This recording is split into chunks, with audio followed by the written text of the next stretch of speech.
तो मुझे बताओ, अगर small n is equal to n upon A L है तो हर्ष कैपिटल N क्या बनेगा?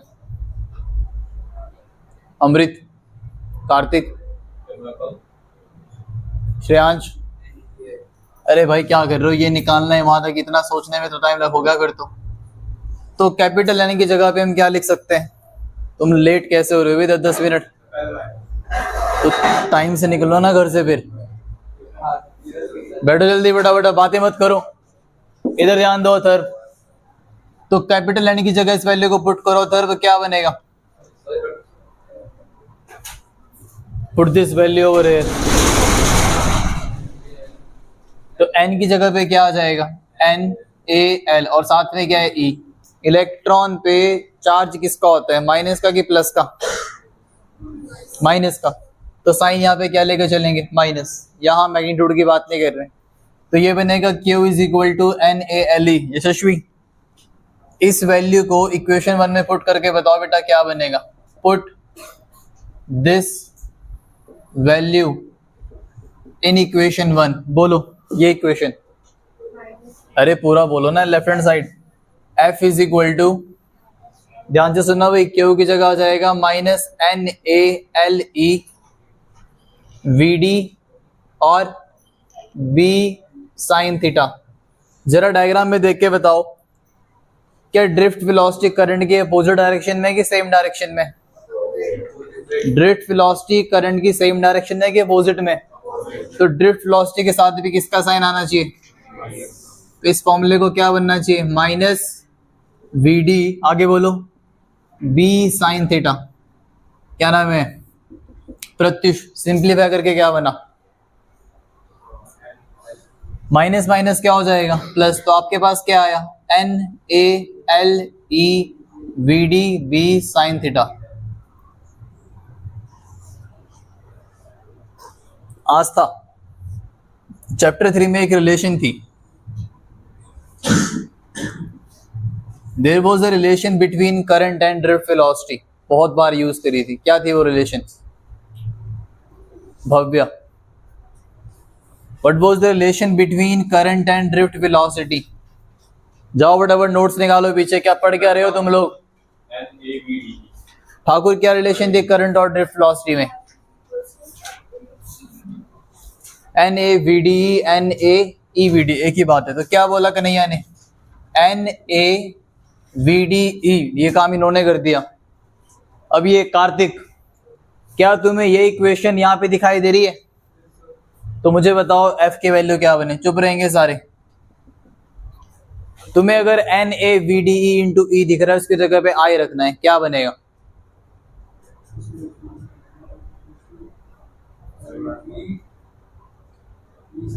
श्रेयांश, NaEVd, इस पूरे की जगह पे क्या आ जाएगा?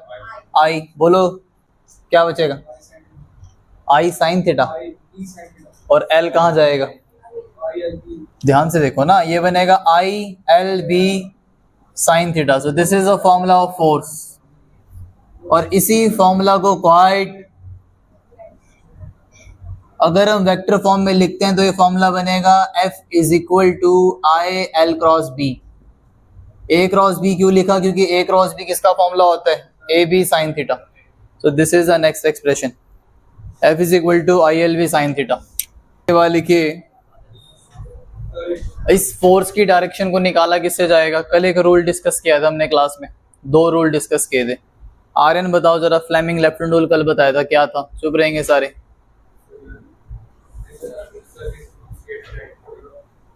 ये सब छोड़ो, बस ये बताओ कौन किसको रिप्रेजेंट करता था, बात खत्म। ऑनलाइन क्लास तैयार रहे भाई। फ्लेमिंग लेफ्ट हैंड रूल, पहली बात तो राइट हैंड है, गलत है। हाँ, फोर्स थंब, ये चुप हो जाओ। फर्स्ट फिंगर, इलेक्ट्रिक फील्ड और करंट में डिफरेंस क्या हुआ? बात तो यह कि करंट और इलेक्ट्रिक फील्ड एक ही होते हैं भाई। बोलो शौर्य।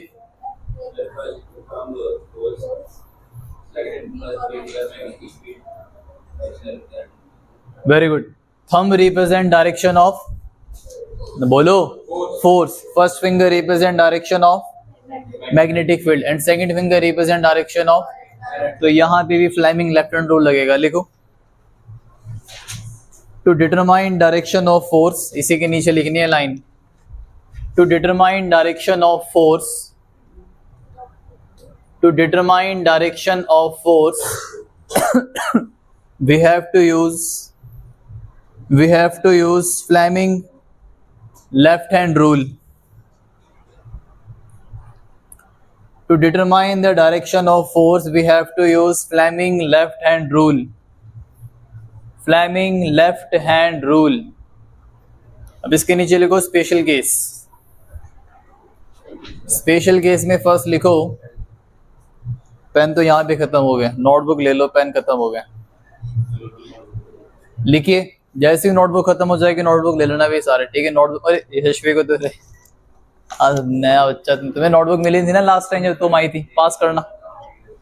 और तेरे को कॉपी रही थी, वो कॉपी कहाँ है, उसका क्या कर रहा है घर पे? अच्छा, उस पे स्टार्टिंग से नोट्स बना रहे हैं, ठीक है, पास करो। फ्राइडे को चेक कराएंगे मुझे नए बच्चे complete notes up to 3 chapter, ठीक है। क्वाइट एवरीबॉडी, लिखो क्या बोल रहा था मैं। स्पेशल केस में पहला लिखो, if theta is equal to 0 degree और 180 डिग्री। इफ थीटा, हाँ, if theta is equal to 0 degree और 180 डिग्री। क्या? शटर खोलना, ओके। अब मुझे इसका मतलब समझाओ बस, Atharv. Theta is equal to 0 degree और 180 डिग्री का मतलब क्या है? इधर ध्यान दो, क्लास पे बोलो, बोर्ड पे ध्यान दो। Theta is angle between, theta किस किस के बीच का एंगल है? करंट एलिमेंट, लेंथ और साथ में मैग्नेटिक फील्ड। थीटा एंगल है, थीटा यहाँ दिखाया ही नहीं, ये एंगल थीटा है। थीटा एंगल है, ध्यान से सुनना भाई। करंट किस डायरेक्शन में फ्लो कर रहा है, करंट, और मैग्नेटिक फील्ड किस डायरेक्शन में है, उसका बीच का एंगल है थीटा। तो जिस डायरेक्शन में अगर मैं करंट को ऐसे दिखाता हूं भाई, करंट जा रहा है इस मार्कर में इस तरफ और ये है मैग्नेटिक फील्ड, दोनों के बीच का एंगल कितना हुआ? बोलो, 0 डिग्री का मतलब क्या हुआ? अरे इसमें 0 डिग्री कब होगा? अगर दोनों ही मार्कर एक डायरेक्शन में आ जाए, मतलब अगर जिस डायरेक्शन में मैग्नेटिक फील्ड है उसी डायरेक्शन में हम क्या फ्लो कराएं? करंट फ्लो कराएं। तो 0 डिग्री, अगर थीटा 0 डिग्री हुआ, आर्यन, अगर थीटा 0 डिग्री हुआ तो फोर्स कितना आएगा? Quiet everybody, I into L into B. Very good, क्योंकि साइन 0 कितना होता है? साइन 0 0, तो F कितना बचा? F 0 आएगा। अरे भाई मानते हैं सभी, ILV कैसे आ जाएगा? लिखो। अच्छा ठीक है, 180 का मतलब क्या हुआ? इस बार दोनों अपोजिट है, लेकिन फिर से वही बात आ गई, हमने कल भी डिस्कस किया था। जिस डायरेक्शन में फील्ड है ना, अगर उसी डायरेक्शन में पार्टिकल दिख जाए या उसके अपोजिट डायरेक्शन में दिख जाए तो पार्टिकल पे कोई फोर्स नहीं लगता है। और मैथमेटिकली भी बात बन रही है, साइन 180 आएगा ना यहाँ पे, साइन 180 कितना होता है? 0 होता है। लिखो, क्या लिखा तुमने? If theta is equal to 0 degree और 180 degree then F is equal to 0, then F is equal to 0, तो फोर्स 0 आएगा। बहुत बढ़िया। Second case, second special case, Amrit तुम बताओगे। If theta is equal to, लिखो, if theta is equal to 90 degree. बता मेरे भाई, बहुत आसान है।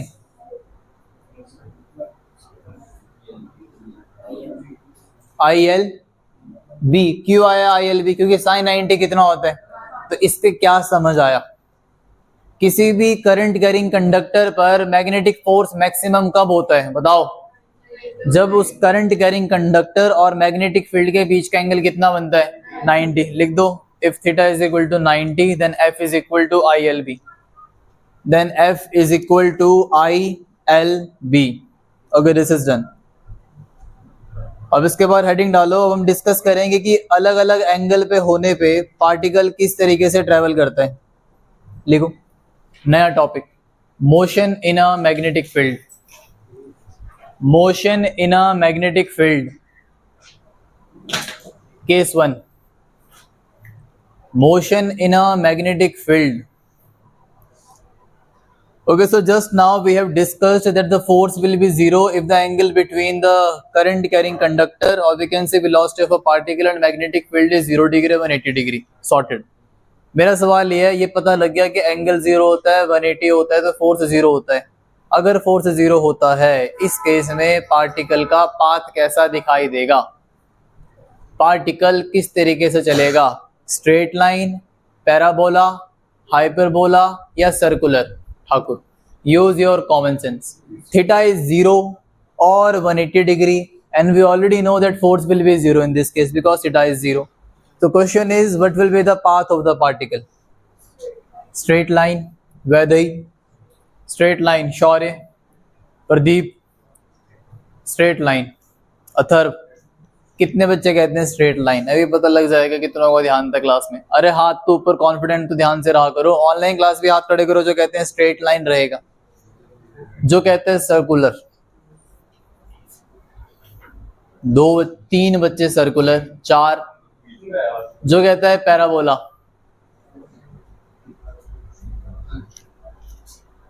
स्ट्रेट लाइन होएगा. दिमाग में क्या भूसा भरा पड़ा है? जब इतना समझा दिया, जब फोर्स लग ही नहीं रहा है तो वो टेढ़ा कैसे भाग जाएगा?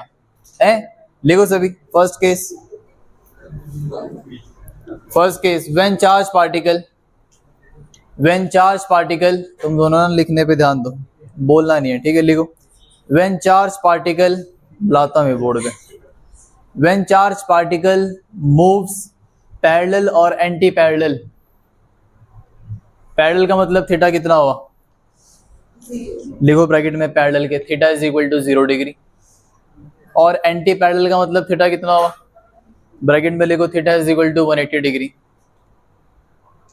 ओके, क्या बोला मैंने? When charge particle moves parallel और anti parallel to the magnetic field. Parallel और anti parallel to the magnetic field, then parallel or anti-parallel to the magnetic field, then it does not feel any force. Then it does not feel any force. Then it does not feel any force, and it will follow. And it will follow straight line. It will follow straight line path. And it will follow straight line path. और वो straight line में चलता है. Easy. Case 2, अगर वो 90 पे है, अब कोई बता सकता है? If the velocity of the particle is perpendicular to the direction of magnetic field, then it's obvious that magnetic field will exert maximum force on the particle. But what will be the path of the particle this time? Is it a straight line again?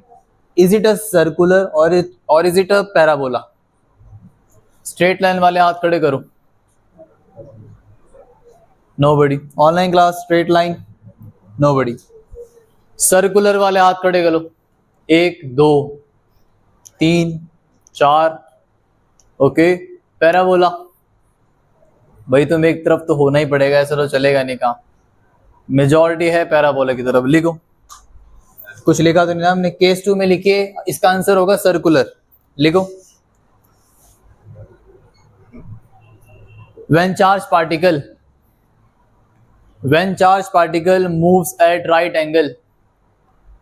When charged particle moves at right angle to the magnetic field. When charged particle moves at right angle to the magnetic field, comma, it will follow. When charged particle moves at right angle to the magnetic field, it will follow a circular path. It will follow a circular path.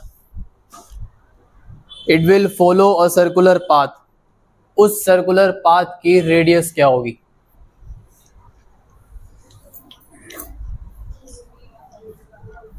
चलो radius तो छोड़ो, क्या कोई बता सकता है if the particle is moving perpendicular to magnetic field, what will be the expression for force? Kanhaiya. Yes sir. अगर theta 90 है तो फोर्स का एक्सप्रेशन क्या आएगा? F is equal to क्या आएगा मन्नत? अगर थीटा 90 है, F इज इक्वल टू क्या आएगा? मैं ये थोड़ी कह रहा हूँ कि मैं करंट कैरिंग कंडक्टर पे पूछ रहा हूँ। मैंने कहा चार्ज पार्टिकल, जाओ कल वाले केस पे। चार्ज पार्टिकल और कंडक्टर में कंफ्यूज क्यों हो रहे हो? What was the expression for force on a current? QVB sin theta. Theta कितना है? 90। क्या बचेगा? QVB। लिखो लिखो, if theta is equal to 90, उसी में स्टार्ट करो। हाँ, केस 2 में इलेबोरेशन है ना उसकी, उसी के नीचे if theta is equal to 90, F is equal to QVB sin 90, so F is equal to QVB। Force कितना लगेगा? QVB। अच्छा, अब इसको दिखाएं कैसे? अगर इसको डायग्राम के फॉर्म में बनाना हो तो कैसे बनाएंगे? अब अगर आपने कह दिया कि पार्टिकल को सर्कुलर पाथ में चलना है, भैया एक तो उस पर मैग्नेटिक फोर्स लग रहा है, तो सेंटर की तरफ उसको जाना पड़ेगा ना, तभी इस पे सर्कुलर सर्कल की क्या बनाएगा? पाथ बनाएगा। तो सेंटर की तरफ एक फोर्स लगता है, उसका नाम क्या होता है? इसके नीचे लिखो। Now if particle have to follow circular path, if particle have to follow circular path, then now if particle have to follow circular path, then necessary centripetal force must be acting on it. If the particle have to follow circular path, then necessary centripetal force must be acting on it such that भाई किस case में? कि दोनों के दोनों force क्या हो जाने चाहिए? बराबर। कौन सा force? Magnetic force should be equal to centripetal force. Stop writing. इसका फॉर्मूला कितना है कार्तिक मैग्नेटिक फोर्स का? QVB। सेंट्रीपिटल फोर्स का फॉर्मूला क्या होता है कार्तिक? प्रदीप, सेंट्रीपिटल फोर्स का फॉर्मूला क्या होता है? अथर्व, वैधई, सुना नहीं मुझे? mv square upon R. mv square upon R. इसमें कैंसिल क्या हो रहा है हर्ष? वाइट एवरीबॉडी, कितने v कैंसिल होंगे? एक। यहां से v से v कैंसिल, बहुत ही बढ़िया। तो यहां से अपूर्वा रेडियस की वैल्यू क्या आई? Very good. अरे वे समझ आया? r अगर निकालना है, r यहां चला जाएगा और ये सारा मल्टीप्लाई में कहाँ चला जाएगा? डिवाइड में। तो r की वैल्यू बनी mv upon QB। This is the radius of that circular path. अगर इसका डायग्राम बनाना हो, कैसे बनाएंगे?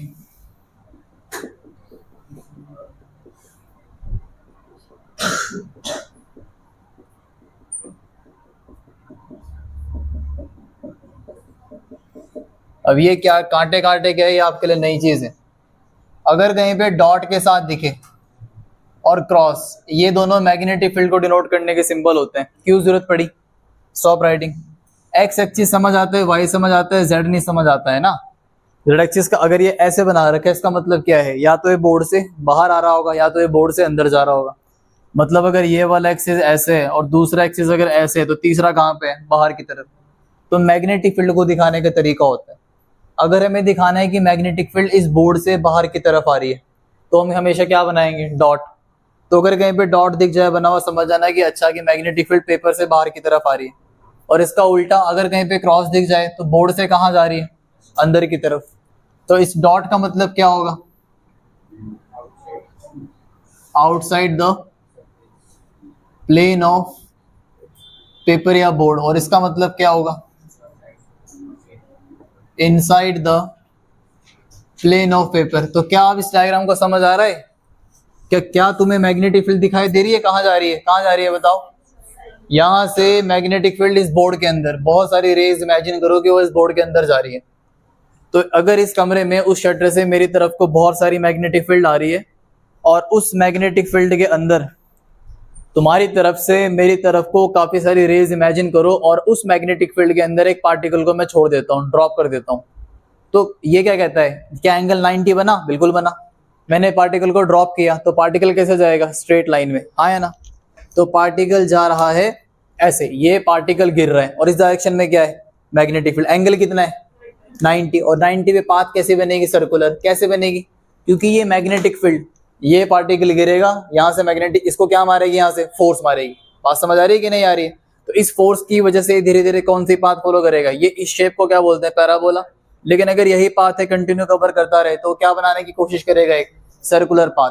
तो मैं दिखाऊं कैसे इस चीज को, अगर मुझे इसको दिखाना हो कि कैसे बनेगा पाथ, तो मैं बना सकता हूं कि यहाँ पे भैया देखो सर्कुलर पाथ है।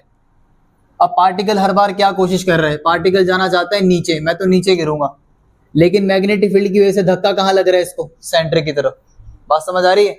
अगर कोई पार्टिकल मैं इधर फेंक देता, लेकिन ये फोर्स कहाँ लगेगा उस पे, सेंटर की तरफ। अगर पार्टिकल इधर जा रहा होता, फोर्स कहाँ लगेगा, सेंटर की तरफ। अगर पार्टिकल इधर जा रहा होता, कहाँ लगेगा, सेंटर। तो सेंटर की तरफ लगने वाले फोर्स का नाम क्या होता है, सेंट्रीपिटल फोर्स। और ये कौन सा फोर्स है, मैग्नेटिक फोर्स। इसका एक्सप्रेशन कितना आया, QVB। और सेंट्रीपिटल फोर्स का फॉर्मूला क्या होता है, बोलो, mv²/r। तो सर्कल बनाने के लिए ये बनेगी रेडियस। अच्छा ठीक है, रेडियस निकाल दी। अगर हमें रेडियस पता है तो रेडियस की हेल्प से हम और क्या निकाल सकते हैं, टाइम पीरियड बता सकते हो कोई, इस सर्कल को एक चक्कर पूरा करने में पार्टिकल को टाइम कितना लगेगा। What is the formula of time period, Harsh? Time period of revolution. अगर speed is equal to distance upon time, तो टाइम इज इक्वल टू, अरे चुप, तेरे थप्पड़ लग जाएंगे, मैं बता रहा हूँ। हमारा लास्ट वार्निंग है, वो फेल हो ना फिर तू देख रहे इस गारंटी, ठीक है। बोल अमृतपाल, अगर speed is equal to distance upon time, तो distance is equal to speed into time, बोला उसने, बिल्कुल सही। तो टाइम इज इक्वल टू क्या बताया हर्ष ने, बोलो भाई, अरे बोलो भाई, सब बोलो। टाइम का फॉर्मूला क्या होता है ठाकुर, डिस्टेंस अपॉन स्पीड। अगर तुम सर्कल में चल रहे हो कितना डिस्टेंस कवर करोगे ठाकुर, राइट,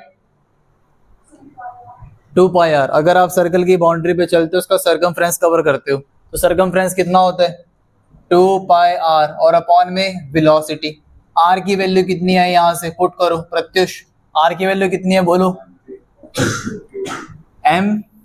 mv/QB। अपूर्वा क्या कैंसिल हो रहा है, वेलोसिटी से वेलोसिटी कैंसिल। तो यहाँ पे आकृति t की वैल्यू क्या बनी, यहां ध्यान दो, 2π/m नहीं दिख रहा है, 2πm/QB। This will be the time period. छोटे छोटे न्यूमेरिकल आएंगे, टाइम पीरियड भी समझ आ गया, दो चीजें। अब हमारी हेल्प करेगी यशस्वी। यशस्वी तुम बताओ बेटा, angular velocity, when the body is moving in a circular path, तो वो पोजेस करती है एंगुलर वेलोसिटी। चलो तुम्हें हिंट दे देता हूँ, एंगुलर वेलोसिटी को ओमेगा से डिनोट करते हैं। 11th क्लास में जाओ, बताओ ओमेगा का फॉर्मूला क्या होता है।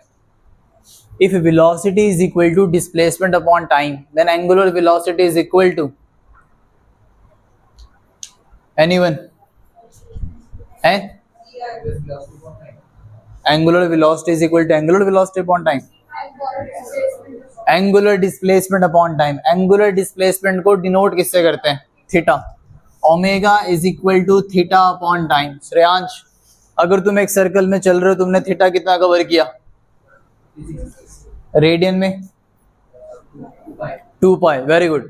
तो थीटा की जगह आ गया 2π और अपॉन में आ गया टाइम पीरियड t। महिमा t की वैल्यू पुट करो बेटा, क्या थी t की वैल्यू, 2πm/QB। इशमीत क्या कैंसिल हो रहा है, तो फाइनल आंसर क्या बचा,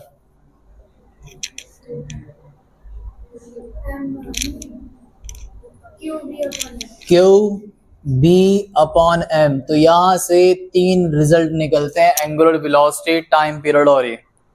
ऑनलाइन क्लास को दिख रहा है भाई, लिखो।